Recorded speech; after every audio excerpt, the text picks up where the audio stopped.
Hello everyone, मैं CHO Ankit Kumar स्वागत करता हूं आपके अपने यूट्यूब चैनल कसौटी स्टडी पॉइंट में। और आज की वीडियो में हम बात करने वाले हैं सीएचओ के कार्य की, जिसमें हम फुल डिटेल में बात करने वाले हैं। एक एक वर्क की आपसे बात करने वाले हैं, क्योंकि जैसे कि हाल ही में 5000 प्लस सीएचओ की वैकेंसी है, जो कि बीएससी और पोस्ट बीएससी नर्सिंग जिनके पास सीसीएचएन का सर्टिफिकेट है, मेरिट बेस पर होनी है। तो कुछ लोगों का कमेंट आ रहा था कि सर, जो सीएचओ का कार्य होता है उस पर फुल डिटेल वीडियो बनाइए। तो उसी के रिगार्डिंग ये वीडियो हमारी रहने वाली है, जिसमें हम विस्तार से चर्चा करने वाले हैं सीएचओ के कार्य की, और जो पीबीआई मिलता है सीएचओ को उसके लिए क्या क्या कार्य करने होते हैं, क्या जो गाइडलाइन में वर्क है वही करना होता है या उससे अलग भी किसी अदर वर्क में सीएचओ की ड्यूटी लगाई जा सकती है। इस सब की तमाम जानकारी इस वीडियो के माध्यम से हम आपको देने वाले हैं। तो जो लोग चैनल पर नए हैं वो चैनल को सब्सक्राइब अवश्य कर लें, जिससे आने वाले वीडियो का नोटिफिकेशन आपको सबसे पहले मिल सके। और ये वीडियो आपके लिए अति महत्वपूर्ण रहने वाली है उन सीएचओ के लिए जो 5000 प्लस वैकेंसी है, जिन्होंने अप्लाई किया है और वो सीएचओ के पद पर ज्वाइन करेंगे या फिर करने वाले हैं जैसे ही उसकी फाइनल मेरिट आ जाएगी। क्योंकि जो पुराने सीएचओ हैं उनको तो पता है कि क्या क्या कार्य करने होते हैं सीएचओ को। जो नए सीएचओ हैं उनके मन में एक दुविधा रहती है कि अगर हम सीएचओ के पद पर कार्य करते हैं तो क्या क्या कार्य उनको करने होंगे। तो चलिए देख लेते हैं, स्टेप बाय स्टेप हम आपको बताने वाले हैं फुल डिटेल में, पॉइंट टू पॉइंट आपको बताएंगे कि क्या सीएचओ को पीबीआई लेने के लिए और जो भी उस सीएचओ को कार्य करने होते हैं उसकी पूरी जानकारी इस वीडियो के माध्यम से आपके साथ हम शेयर करने वाले हैं। सीएचओ के कार्य की अगर बात करें तो सबसे पहला जो कार्य होता है जनरल ओपीडी का होता है, और आपको 100% पीबीआई लेने के लिए यहाँ पर मैं आपकी दोनों चीजें क्लियर करता चलूंगा, जो कार्य सीएचओ को करने हैं और जो 100% पीबीआई मिलता है उसके लिए कितना टारगेट होता है। दोनों चीजें मैं एक ही साथ आपको यहाँ से क्लियर करते चलूंगा। सबसे पहले बात आती है जनरल ओपीडी की। तो जनरल ओपीडी की, और अगर आपको जनरल ओपीडी का फुल पीबीआई लेना है, क्योंकि ये एक इंडिकेटर होता है पीबीआई का जनरल ओपीडी, तो उसमें आपको 400 ओपीडी एक महीने में करनी होती है जनरल ओपीडी। और अगर 400 से कम आपकी ओपीडी रहती है, 300 तक अगर आप एक महीने में ओपीडी करते हैं तो आपको 75% भुगतान होता है पीबीआई का। और अगर आप 400 या फिर उससे अधिक जनरल ओपीडी करते हैं एक महीने में, जो कि आसानी से हो जाती है, क्योंकि 15-20 मरीज पर डे भी आते हैं, तब भी हमारी 400 ओपीडी हो जाती है, तो इसमें कोई समस्या नहीं है। 400 ओपीडी आपको एक महीने में करनी है, तो यहां पर आपके 1000 रुपये पीबीआई के बन जाते हैं। उसके बाद बात आती है अनुमानित गर्भवती महिलाओं के सापेक्ष पंजीकरण का प्रतिशत, यानी जो अनुमानित गर्भवती है उनके सापेक्ष कितनी गर्भवती का पंजीकरण आपने पोर्टल पर कराया है, ई कवच पर कराया है। क्योंकि अब आजकल जो भी एंट्री चल रही है, जितना भी आपका एएनसी हो, पीएनसी हो और बच्चों का टीकाकरण हो, सारी की सारी आपको एंट्री ऑनलाइन पोर्टल पर करनी होती है। हालांकि जो भी कार्य होता है वो टीकाकरण का हो या फिर गर्भवती महिलाओं का टीकाकरण हो, वो सब एएनएम करती है, लेकिन कराना आपको है। आपको देखना है कि काम पूरा हो रहा है या नहीं हो रहा है। तो दूसरा पॉइंट है हमारा अनुमानित गर्भवती महिलाओं के सापेक्ष पंजीकरण का प्रतिशत। अब यहां पर आपको सबसे पहले इसकी डेफिनेशन बता देता हूं। पंजीकृत गर्भवती महिलाओं की संख्या, जो आपके पास पंजीकृत गर्भवती महिलाएं हैं उनकी संख्या, और अनुमानित गर्भवती महिलाओं की संख्या, ये इसकी परिभाषा है। और पूरा पीवीआई आपको लेना है, 100% पीवीआई लेना है, तो न्यूनतम 80% गर्भवती महिलाओं का पंजीकरण आपको कराना होगा। यानी जो आपके पास अनुमानित गर्भवती महिलाएं हैं, पंजीकृत गर्भवती महिलाएं हैं, तो उनमें उन संख्या का आपको 80% पंजीकरण आपका हो जाना चाहिए, तभी आप पीबीआई क्लेम कर सकते हैं। तो ये पॉइंट भी बहुत आसानी से आप गेट कर सकते हैं, इजीली हो जाता है, क्योंकि नॉर्मली गर्भवती महिलाओं का यहाँ पर 80% दिया है, जबकि 100% महिलाएं पर रजिस्ट्रेशन करा लेती है, कोई ऐसी समस्या नहीं है। और रजिस्ट्रेशन का ये होता है कि जब आपकी जो आशा होती है वो सर्वे करती है और उनको फील्ड में गर्भवती महिला मिलती है, तो वो कोशिश करेगी कि फर्स्ट ट्राइमेस्टर में और सून एज पॉसिबल, यानी जितनी जल्दी हो सके उसको टीटी की फर्स्ट डोज लग जाए, और टीटी की फर्स्ट डोज लगते ही उसका रजिस्ट्रेशन हो जाता है, जिसको एएनएम पोर्टल पर एंट्री कर देती है। तो यहां पर आपके 2 पॉइंट क्लियर हो गए हैं। उसके बाद तीसरा पॉइंट है गर्भवती महिलाओं का प्रतिशत जिसको एएनसी सेवाएं दी गई हैं, जिनको प्रसव पूर्व सेवाएं दी गई है, एंटीनेटल सर्विस दी गई है, उनका प्रतिशत आपको बताना है। अब यहां पर इसकी डेफिनेशन क्या रहने वाली है, गर्भवती महिलाओं की संख्या जिनको सारणी के अनुसार सेवाएं दी गई है और कुल पंजीकृत गर्भवती महिलाओं की संख्या। आपके पास जो कुल पंजीकृत यानी रजिस्टर्ड गर्भवती महिलाएं हैं जिनका रजिस्ट्रेशन आपने कराया है, न्यूनतम यहाँ पर 80% गर्भवती महिलाओं को सेवाएं दी गई हैं तो आपको 75% भुगतान होगा। अगर आपने 100% जो भी आपके पास रजिस्टर्ड गर्भवती महिलाएं हैं उनको 100% एएनसी सेवाएं दी है, मिनिमम 4 एएनसी विजिट आपको करानी होती है, तो आपको पूरा पीवीआई यहाँ पर मिल जाएगा। उसके बाद नेक्स्ट पॉइंट आता है 0 से 2 वर्ष तक के बच्चों का प्रतिशत जिनको प्रतिरक्षित किया गया है। जो 0 से 2 वर्ष तक के बच्चे होते हैं उनका आपको टीकाकरण कराना है। अगर आप 100% जितने भी उस महीने में ड्यू बच्चे हैं 100% उनका टीकाकरण आपके फील्ड में होता है तो आपको 100% पीवीआई मिल जाएगा, और 90% तक रहता है तो आपको 75% मिल जाएगा, और 90 से कम होता है तो आपका पीवीआई 0 हो जाता है। तो ये आपको ध्यान रखना है। 0 से 2 वर्ष तक के बच्चों का अगर आप पूरा टीकाकरण कराते हैं 100% तो आपको 1000 रुपये पीवीआई के रूप में आपके पक्के हो जाते हैं। यहाँ तक आपके 4 पॉइंट क्लियर हो गए हैं। पहला पॉइंट हो गया आपका जनरल ओपीडी का, दूसरा हो गया गर्भवती महिलाओं का, अनुमानित गर्भवती महिलाओं का, और तीसरा हो गया आपको गर्भवती महिलाओं की एएनसी चेकअप। फोर्थ पॉइंट हो गया आपका 0 से 2 वर्ष तक के बच्चों का टीकाकरण। उसके बाद 5वें पॉइंट की बात करें तो यहां पर आपको 5वां पॉइंट होता है आपका एचआरपी महिलाएं।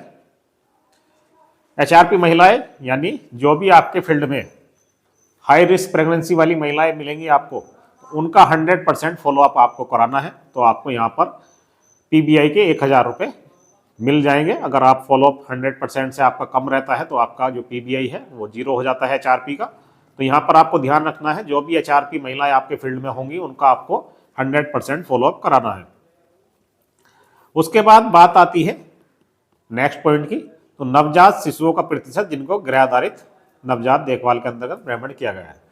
यहाँ पर बात हो रही है एचबीएनसी विजिट की। जो न्यूबॉर्न होते हैं उनकी एचबीएनसी विजिट आशाओं के द्वारा आपको करानी है, और एक विजिट आपको खुद को भी करनी है जो कि वेरीफाई आप कर सके कि आशा ने वहाँ पर जो विजिट है की है या नहीं की है। 100% अगर आप एचबीएनसी की विजिट कर पाते हैं तो आपको पीवीआई 100% मिल जाएगा। अगर आपका जो विजिट है 80% तक रहती है तो आपको 75% भुगतान होगा पीवीआई का, और अगर 80% से भी कम आपकी एचबीएनसी की विजिट रहती है तो आपका पीवीआई यहाँ पर एचबीएनसी वाला 0 हो जाएगा। तो ये आपको ध्यान रखना है, 100% पीवीआई लेने के लिए आपको 100% एचबीएनसी की विजिट करानी होगी। नेक्स्ट पॉइंट है 30 वर्ष से अधिक आयु वाले लाभार्थियों का प्रतिशत जिनको रक्तचाप उच्च रक्तचाप हेतु जांचा गया है। यानी जो 30+ की पॉपुलेशन है आपके फील्ड में, आपको उनकी हाइपरटेंशन की स्क्रीनिंग करनी है। 8% मासिक वृद्धि 30 वर्ष से अधिक आयु वाले व्यक्ति जिनको उच्च रक्तचाप हेतु जांचा गया हो एवं प्रत्येक वर्ष पुनः जांचा जाए। यहाँ पर जितने भी आपके फील्ड में 30+ वाले पॉपुलेशन होगी, व्यक्ति होंगे, चाहे तो महिला हो चाहे पुरुष हो, आपको उनकी हाइपरटेंशन की जांच करनी है, स्क्रीनिंग करनी है। और हाइपरटेंशन की स्क्रीनिंग, बीपी की जांच प्रत्येक वर्ष की जाती है, और जो बाकी जांच है उनकी आगे हम अगले पॉइंट में चर्चा करेंगे। तो यहाँ पर आपके 7 पॉइंट यहाँ तक क्लियर हो गए हैं, यानी पीबीआई के 7000 रुपये आपके यहाँ तक क्लियर हो गए हैं। अब आपको कैसे पता लगेगा कि आपके फील्ड में कितने 30+ वाली जनसंख्या है, तो आपको करना क्या है, जो 37% माना गया है गाइडलाइन में, यानी अगर आपके फील्ड की 1000 जनसंख्या है तो आपको 370 लोगों की एनसीडी की स्क्रीनिंग करनी होगी। हाइपरटेंशन की बात हमने कर ली थी, बीपी की। उसके बाद डायबिटीज की आपको स्क्रीनिंग करनी है, जितने भी 30+ की पॉपुलेशन आपके फील्ड में है वही सब रहेगा। जैसे 1000 की जनसंख्या अगर आपके फील्ड में है तो 370 लोगों की आपको डायबिटीज की स्क्रीनिंग करनी है, और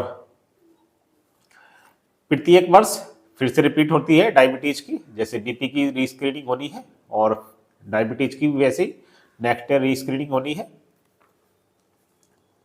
यहां पर आपके लगभग 8 पॉइंट कंप्लीट हो गए हैं। नेक्स्ट बात करें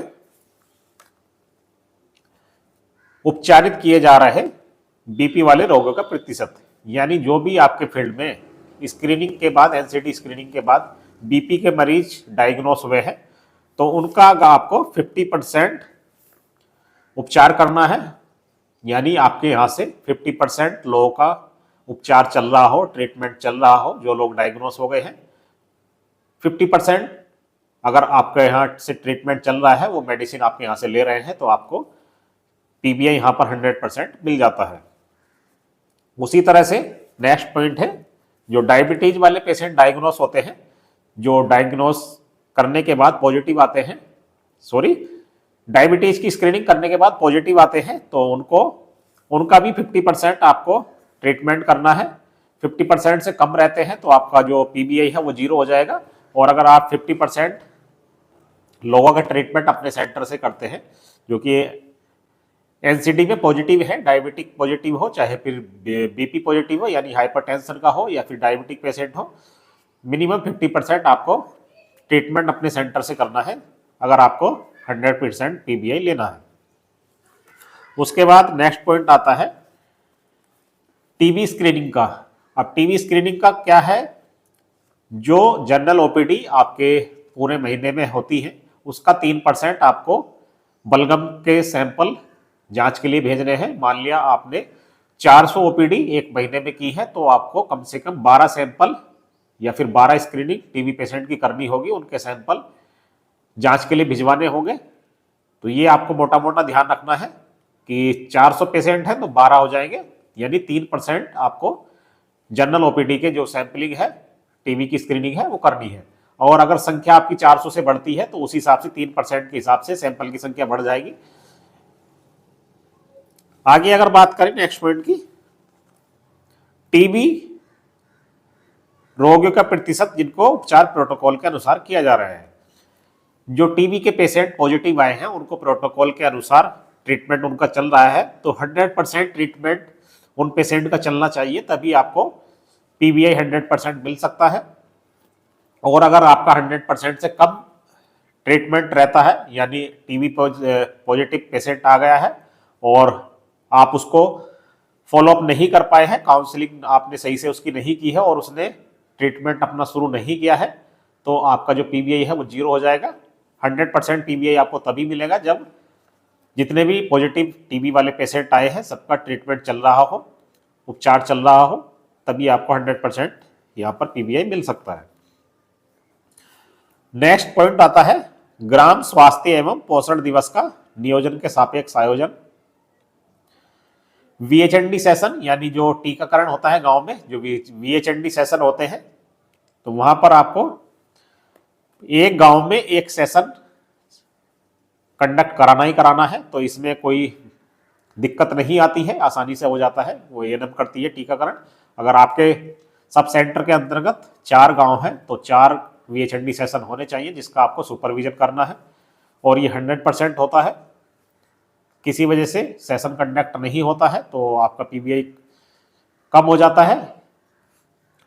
आपके पास 4 गांव है तो 4 वीएचएनडी सेशन हो गए, और अगर 2 गांव है तो 2 वीएचएनडी सेशन हो गए, और अगर 3 है तो उस हिसाब से 3 वीएचएनडी सेशन, यानी एक गांव में एक वीएचएनडी सेशन होना अनिवार्य है। वही नेक्स्ट पॉइंट की बात करें, ग्राम स्वास्थ्य स्वच्छता एवं पोषण समिति की बैठक, तो ये एक बैठक आपको एक महीने में कंडक्ट करानी होती है, तो ये आप आसानी से करा सकते हैं। और एक समीक्षा बैठक आपको, जिसमें आशा, आंगनवाड़ी, या फिर जिसको ट्रिपल ए मीटिंग भी कह सकते हैं और समीक्षा बैठक कह सकते हैं, तो वो आपको एक महीने में एक कंडक्ट करानी होती है। एक मीटिंग आपको आशा एवं आंगनवाड़ी की संयुक्त रूप से आपको मीटिंग बुलानी होगी। तो यहाँ पर आपके 15 पॉइंट कंप्लीट हो गए हैं, और कुछ चेंजेस ये जो पहले गाइडलाइन थी उसके अनुसार थे, और कुछ इसमें पॉइंट बढ़ाए गए हैं। जैसे टेली कंसल्टेशन का है, और टेली कंसल्टेशन आपको मिनिमम 50 टेली कंसल्टेशन एक महीने में करनी है। ई संजीवनी एक महीने में मिनिमम आपको 50 करनी है। 50 से कम अगर आपकी ई संजीवनी रहती है तो आपका जो टेली कंसल्टेशन के लिए 1000 रुपये मिलता है पीबीआई, वो आपका जीरो हो जाता है। तो ये आपको ध्यान रखना है, एक महीने में आपको कम से कम 50 ई संजीवनी करनी होती है।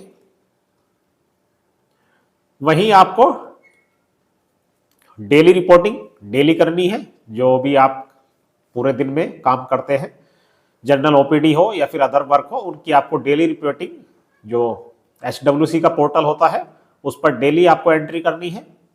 वहीं प्रत्येक महीने की 5 तारीख तक आपकी जो मंथली रिपोर्टिंग होती है वो हो जानी चाहिए। अगर 5 तारीख के बाद आपकी रिपोर्टिंग होगी तो आपका 500 रुपये यहाँ पर पीबीआई के रूप में मिलते हैं मंथली रिपोर्टिंग के। अगर 5 तारीख के बाद है तो आपका ये जीरो हो जाता है। तो आपको विशेष ध्यान रखना है, हर महीने की 5 तारीख से पहले पहले आपकी मंथली रिपोर्टिंग हो जानी चाहिए। उसके बाद एक जन आरोग्य समिति होती है। जन आरोग्य समिति की एक मीटिंग आपको एक महीने में कंडक्ट करानी है, जिसमें 60% मेंबर प्रेजेंट होने चाहिए। जो जन आरोग्य समिति आपने गठित की है उसके 60% मेंबर के साथ आप एक महीने में एक मीटिंग कंडक्ट करा सकते हैं और करानी चाहिए, नहीं तो आपका पीवीआई जीरो हो जाएगा। और कुछ यहाँ पर 2 पॉइंट बढ़ाए गए हैं। Monitoring of referral cases upward, उसके लिए 500 रुपये आपको मिलते हैं, और monitoring of referral cases downward, उसके लिए आपको 500 रुपये मिलते हैं। टोटल पीवीआई यहाँ पर 15,000 रुपये मिलता है। यहाँ पर पॉइंटों की संख्या आपकी ज़्यादा हो जाएगी 15 से, लेकिन किसी में कुछ यहाँ पर, जैसे आपको मैं फॉर एग्जाम्पल बता देता हूँ, मंथली रिपोर्टिंग के लिए 500 रुपये मिलता है, डेली रिपोर्टिंग के लिए 500 मिलता है। यानी कुछ पॉइंट्स यहाँ पर ऐसे हैं जिनको यहाँ पर 500 रुपये मिलता है। कुल मिलाकर के टोटल जो आपको पीवीआई मिलना है वो 15,000 रुपये मिलना है। और 15,000 रुपये मिलने के लिए जितने भी आपके टारगेट है गाइडलाइन के अनुसार वो आपके पूरे होने चाहिए। जैसे एनसीडी का टारगेट है, एनसीडी का टारगेट होता है 1000 की पॉपुलेशन पर आपको 370 लोगों की 30+ जितने भी पॉपुलेशन है आपके फील्ड में उनकी आपको चाहे तो बीपी की जांच हो, शुगर की जांच हो, ये आपको करानी है, स्क्रीनिंग की लोगों की करनी है। और जो टीबी वाले पेशेंट हैं, अगर आप 400 ओपीडी पूरे महीने में करते हैं तो 12 लोगों की स्क्रीनिंग आपके द्वारा हो जानी चाहिए, 12 लोगों की जांच आपके द्वारा हो जानी चाहिए। तो ये टारगेट होते हैं पीबीआई लेने के लिए। और इससे अलग कुछ और अगर बात करें रिपोर्टिंग की, तो नई नई चीज़ें अब आने लगी हैं। जितना पहले वर्क था सीएचओ में उतना वर्क नहीं रहा है, अब वर्क बहुत ज़्यादा हो गया है। गाइडलाइन के अनुसार 14 प्रकार की जांचें होती हैं जो कि सीएचओ को ही करनी है, और यहाँ पर आपको किसी तरह की दूसरी मैन पावर आपको नहीं मिलने वाली है, केवल आप ही यहाँ पर अकेले वर्क करेंगे सेंटर पर। 14 प्रकार की जांचें में आपको जो इतनी भी किट वाली जांचें होती हैं वो आपके द्वारा की जाती हैं। और मलेरिया और टाइफाइड, उसमें भी कुछ 10-12 प्रकार की डिजीज हैं जिनकी आपको जांच करनी है। किट वाली भी जांच होती है उसमें, और उनकी फिर एंट्री आपको यूडीएसपी एक पोर्टल होता है उस पर डेली रिपोर्टिंग करने वाली होती है। जो आपके फील्ड में, यानी फील्ड से जो आपके पास या तो आशा भेजेगी या फिर जनरल ओपीडी में आपके पास पेशेंट आते हैं फीवर वाले, उनकी आपको मलेरिया की जांच करनी है। जो भी आप लग रहा हो आपको मलेरिया का केस है या फिर डेंगू का केस है, तो सारी की सारी जांचें आपको करने के बाद उनको पोर्टल पर एंट्री भी करनी होती है। और अगर बात करें सुपरविजन की, तो जो वीएचएनडी वाले सेशन होते हैं, वीएचएनडी के सेशन, वहां पर आपको सुपरविजन करना है। सुपरविजन में आपको देखना है कि जो एएनएम है वहां पर सही से काम कर रही है या नहीं कर रही है। आशा ने VHIR का सर्वे ई कवच पोर्टल पर पूरा चढ़ा रखा है या नहीं चढ़ा रखा है। जो गर्भवती महिलाएं हैं वो ई कवच पर उनकी एंट्री है या नहीं है। जो HbA1c की विजिट होती है वो आपको देखनी है, उनका सुपरविजन आपको करना है। और अगर बात करें और एक्स्ट्रा वर्क की, तो जहाँ तक मैं ध्यान कर पा रहा हूँ, यूडीएसपी हो गया आपका, और डेली रिपोर्टिंग हो गया। मंथली रिपोर्टिंग प्रत्येक महीने की 5 तारीख से पहले आपको कर लेनी है। और लगभग सारे के सारे पॉइंट यहाँ पर कवर हो गए हैं आपके। फिर भी एक आध पॉइंट अगर होगा तो आगे मैं आपको बता दूंगा। और अगर आपसे मैं बात करूं फैसिलिटी की सब सेंटर पर, तो सब सेंटर पर आपको फैसिलिटी के नाम पर कुछ नहीं मिलने वाला है। साफ सफाई के लिए गाइडलाइन के हिसाब से आपको 500 रुपये मिलते हैं। वो 500 रुपये भी आपको हर महीने नहीं मिलेंगे, तो आपको देखना है कि कैसे साफ सफाई करानी है। 500 रुपये में साफ सफाई पूरे महीने कराना बड़ा मुश्किल काम है, तो ये समस्याएं आपके सामने आने वाली है। दूसरा, आपके पास कोई सपोर्टिव लोग यहाँ पर नहीं मिलने वाला है, सपोर्टिव पर्सन यहाँ पर नहीं मिलने वाला है, केवल आप यहाँ पर अकेले रहने वाले हैं। सारी चीज़ें आपको ही मैनेज करनी है। और कई बार जो बीच में कुछ एक्टिविटी होती है, अदर एक्टिविटी, उसमें भी आपकी ड्यूटी लगाई जा सकती है। तो ये आपको पहले ही मेंटली प्रिपेयर हो जाना है कि जो सीएचओ का वर्क है, केवल जो गाइडलाइन में कार्य लिखे हैं वही नहीं कार्य करने हैं, किसी अन्य कार्य में भी आपकी ड्यूटी लगाई जा सकती है। तो ये आप पहले से देख लें, क्योंकि कुछ फायदे हैं सीएचओ की जॉब में। फायदा केवल ये है कि आपके पास यहाँ पर ऊपर से कोई ज़्यादा प्रेशर नहीं रहता है कि आपके जो सामने कोई बड़ा अधिकारी आपके सामने बैठा है कि आपको ये काम नहीं किया, वो काम नहीं किया। आपको केवल सारे आपके पास टारगेट है, उन टारगेट को ध्यान रखना है और अपने काम करते चले जाना है। डिसएडवांटेज की अगर बात करें कि सीएचओ के जॉब में क्या डिसएडवांटेज होता है, तो सबसे बड़ा डिसएडवांटेज है सीएचओ की जॉब में, सीएचओ का जो एक्सपीरियंस है वो कहीं पर भी काउंट नहीं होता है। सबसे बड़ा यहाँ पर डिसएडवांटेज है, सबसे बड़ा नुकसान है। चाहे आप कितने भी समय जॉब कर लें सीएचओ के पद पर, आपका एक्सपीरियंस अभी तक तो काउंट नहीं होता है। आगे कुछ सरकार के द्वारा कुछ सोच लिया जाए सीएचओ के लिए, या फिर कोई गाइडलाइन आ जाए कि सीएचओ का भी जो कार्य होता है उसका भी वर्क एक्सपीरियंस उनका काउंट किया जाए, तो बड़ी अच्छी बात है। और सैलरी की अगर बात करें तो यहाँ पर यूपी में सबसे कम सैलरी सीएचओ को मिलती है। अदर स्टेट में, कुछ स्टेट में 25,000 जो मूल वेतन है वो 25,000 है, और 15,000 पीबीआई। कई जगह पर पीबीआई को सैलरी में मर्ज कर दिया गया है, लेकिन यूपी में 20,500 आपको मूल वेतन मिलने वाला है, जिसमें 5% एनुअल इंक्रीमेंट आपका लगता है। 3 साल पर 15% लगता है और 5 साल पर 10% लगता है। 3 साल अगर आपके एज सीएचओ कंप्लीट हो जाते हैं तो 5% आपका annual increment plus 10% loyalty bonus लगता है। उसी तरह से अगर आपके 5 साल कंप्लीट हो जाते हैं तो 5% annual increment plus 5% loyalty bonus आपको मिल जाता है। तो ये एनुअल इंक्रीमेंट आपकी सैलरी में लगता है, और जो लगता है वो पीबीआई में नहीं लगता है। जो 20,500 आपकी सैलरी होती है उसी पे इंक्रीमेंट लगता है। तो ये भी आपको ध्यान रखना है। कई लोग सोचते हैं कि जो 15,000 पीबीआई है वो जोड़ के इंक्रीमेंट लगेगा, तो ऐसा बिल्कुल नहीं है। जो आपकी सैलरी है, मानदेय है, उसी पर आपका इंक्रीमेंट लगता है। उम्मीद करता हूं लगभग जितने पॉइंट थे सीएचओ के कार्य के लगभग मैंने आपको बता दिए हैं। और मैं आपको बिल्डिंग भी दिखा देता हूं सब सेंटर की। हालांकि पहले भी एक वीडियो मैंने डाली थी जिसमें पूरी बिल्डिंग मैंने दिखाई थी, एक बार फिर मैं आपको दिखा देता हूं।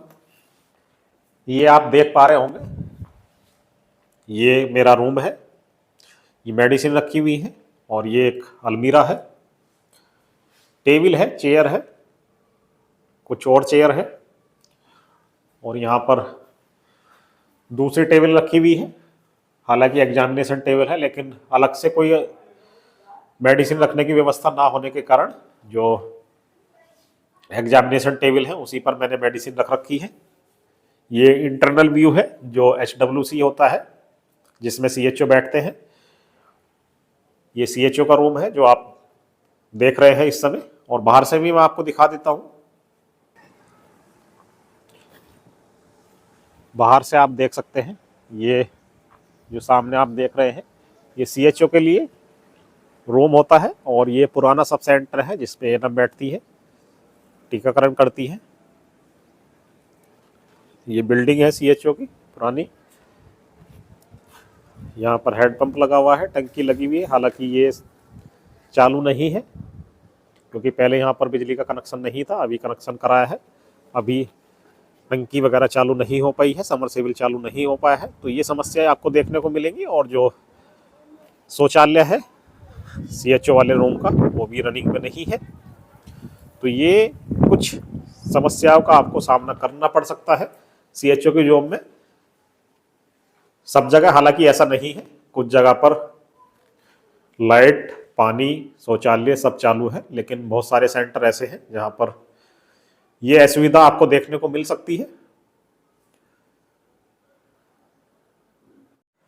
उम्मीद करता हूं जितनी भी तमाम जानकारी मैंने आपको देने की कोशिश की है सीएचओ से रिगार्डिंग, वो आपके लिए काफी महत्वपूर्ण रहने वाली है।